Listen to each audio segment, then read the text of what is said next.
8 మాసాల్లో గర్వపడుతున్నాను. నేను కూడా 6 సార్లు ఎమ్మెల్యేగా హామీలు ఇచ్చాం, అధికారంలోకి వచ్చాం. పరిస్థితి చూస్తే దారుణంగా ఉంది. మనం చేయగలం. మంత్రి గారు హామీలు నెరవేర్చగలమా ఉన్నారు అని ప్రభుత్వం అవసరం ఉంది. ఈ దేశంలో అర్థం చేసుకోండి. 29 రాష్ట్రాలు ఉన్నాయి. బడ్జెట్ సమయాన్ని చెప్తున్నాను, చేయడం 4,000 రూపాయలు పెన్షన్ ఈ దేశంలో ఎక్కడైనా ఇచ్చారా? ఏ రాష్ట్రంలో ఇచ్చారా?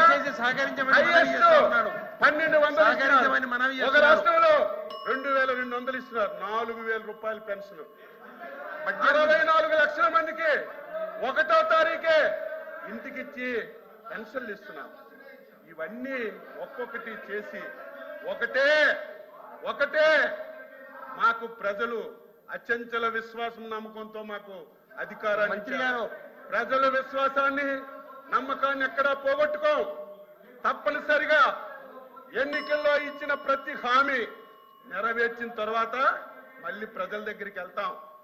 మా మీద విశ్వాసం నమ్మకం ఉంటే ఈ రాష్ట్రాన్ని బాగు చేస్తామని ఒక విశ్వాసం ఉంటే మళ్ళీ మాకు మంత్రి గారు చేస్తారు. ఆ విధానం ఏదో రాజకీయం గురించో విమర్శల గురించో మేము ఎప్పుడు మాట్లాడు. దయ ఉంచి ఎప్పటికైనా సరే గతంలో చేసిన తప్పులు మీరు తెలుసుకొని మీరంతా కూడా వ్యవహరిస్తే కొంతవరకైనా బాగుంటుందని చెప్పి వ్యక్తిగతంగా నేను సలహా ఇస్తున్నాను. ఇది ఎప్పుడు కూడా తాత్కాలిక భవనాలని ఎప్పుడు అనలేదు. ఫ్రాన్సిస్ సెక్రటేరియట్ కొత్తది కట్టిన తర్వాత దీన్ని కూడా మళ్ళీ ఉపయోగంలోకి తీసుకొస్తామని ముఖ్యమంత్రి గారు మేమందరం 100 సార్లు చెప్పినా సరే దాన్ని తప్పుదోవ పట్టించి తాత్కాలికం అని చెప్పి మీరు ఎంత చెప్పినా ఎవరు వినే పరిస్థితి ఉండదని ఈ సందర్భంగా సభ్యులందరికీ తెలియజేస్తూ మంచి సలహాలు ఇవ్వండి. ఇంకా ఆర్థికంగా ఏం చెయ్యాలో, ఏం విధంగా చేస్తే రాష్ట్ర ఆర్థిక పరిపరిస్తుందో మీరు చెప్తే. మంత్రి గారు అధ్యక్ష ప్రభుత్వంలో బాధ. ప్రభుత్వంలో ఉన్నారు. 11 లక్షల కోట్లు అప్పు తెస్తే దయచేసి ఖర్చు పెట్టారు. కనీసం 12,000 కోట్లు ఖర్చు పెట్టలేదు. కాదు, ఎప్పుడు రాష్ట్ర ఆదాయం పెరుగుతుంది, ఎప్పుడు సంపద పెరుగుతుంది, ఈ ఆలోచనలు చేయకుండా ఇష్టానుసారంగా మాట్లాడితే ఇది మంచి విధానం కాదు. మంచి సలహాలు ఇవ్వండి, మేము స్వీకరిస్తామని ఈ సందర్భంగా సభ్యులందరికీ తెలియజేస్తున్నాం. ఎల్ఓపి గారు. అధ్యక్ష, అచ్చెన్నాయుడు గారు సుదీర్ఘమైన ఉపన్యాసం ఇచ్చారు. వాస్తవాలను మరుగుపరుస్తూ నందిని బమ్మిని చేయడానికి వచ్చి ఆయన ప్రయత్నం చేశారు. ఈ సెక్రటరియట్ గురించి మాట్లాడినప్పుడు 10,000 అంటే రుషికొండ గురించి మాట్లాడారు. అది ప్రభుత్వ భవనం. ఇప్పుడు ఆయన చెప్పారు కదా 26 స్క్వేర్ ఫుట్కి 26,000 అని చెప్పారు కదా. ఇప్పుడే చెప్పారు కదా. ఎవరు వాడితే వాడుకోకపోవడం చేతకం, మీ చేతకం ప్రభుత్వం చేతకంటాను. ప్రభుత్వం వినండి, చెప్పింది వినండి. అధ్యక్ష మీరు కూర్చోండి. అధ్యక్ష సమాధానం చెప్పనివ్వండి. అధ్యక్ష 26,000 స్క్వేర్ ఫుట్ కింద చెప్పారు కదా అధ్యక్ష. అందులో జరిగింది అధ్యక్ష, అందులో అవతకులు జరిగేది కదా అధ్యక్ష. అది ఆయన ఉద్దేశం ప్రకారం అందులో దోపిడీ జరిగిందనే ఉద్దేశమే కదా అధ్యక్ష. అది తప్పు జరిగిందనే అధ్యక్ష.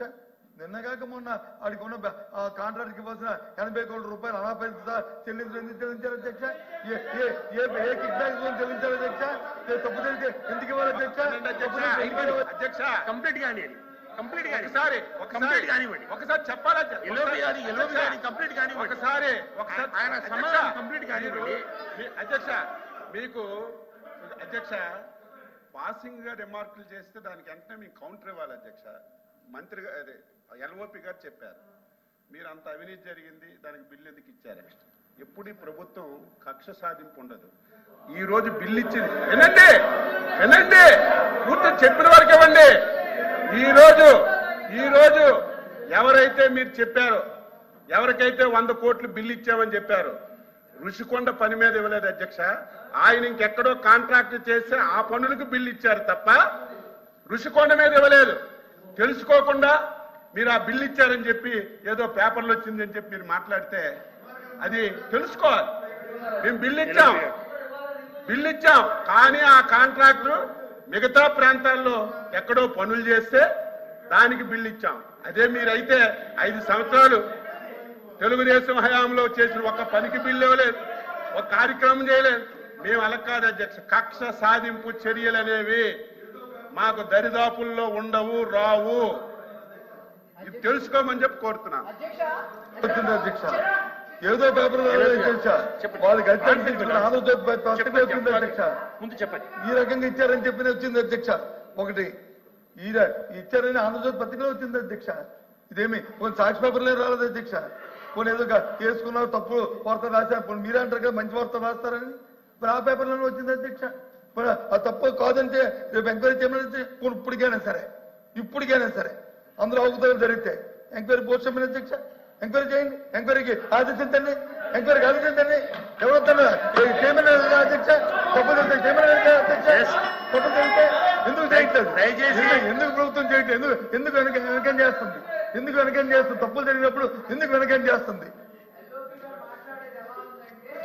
ఒకవేళ ఇక్కడ ఏదో ఒకటి మాట్లాడకపోతే తాడేపల్లి ప్యాలెస్ లో అక్షంతలు పడతాయని మాట్లాడటం తప్ప వేరేదేం లేదు అధ్యక్ష.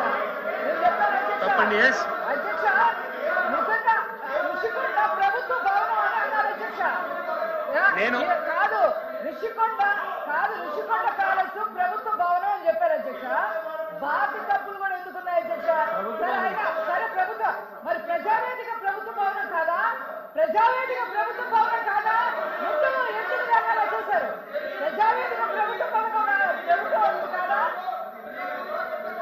మాట్లాడి లోపి అచ్చెన్నాయుడు గారు మాట్లాడిన దాంట్లో విధ్వంసాలు అనుకున్నప్పుడు మా సభ్యుడు ఏం చెప్పాడు? రే బాబు, ఈ జరిగిన అంశాలన్నింటినీ కూడా చూపించి చెప్పాడు. ఏది విధ్వంసం అని చెప్పి అడిగాడు. మెడికల్ కాలేజీ కట్టడం విధ్వంసమా? పోర్టులు కట్టడం విధ్వంసమా?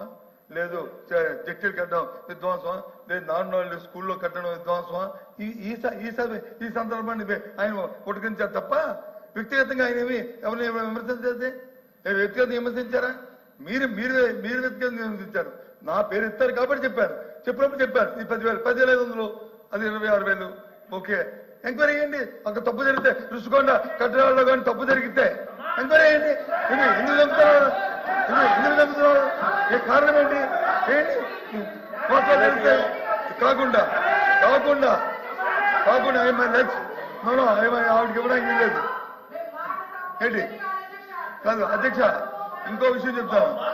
మాట తెప్పము ఇది మా సిద్ధాంతం అధ్యక్ష. మా కట్టుబడి ఇవాళ కూడా చెప్తాను అధ్యక్ష. మేము ఏదైతే మాట చెప్పామో ఆ మాట మీద నిలబడి ఉన్నాం అధ్యక్ష. అందులో మరి ఇంకా వేరే మాట్లాడలేదు అధ్యక్ష.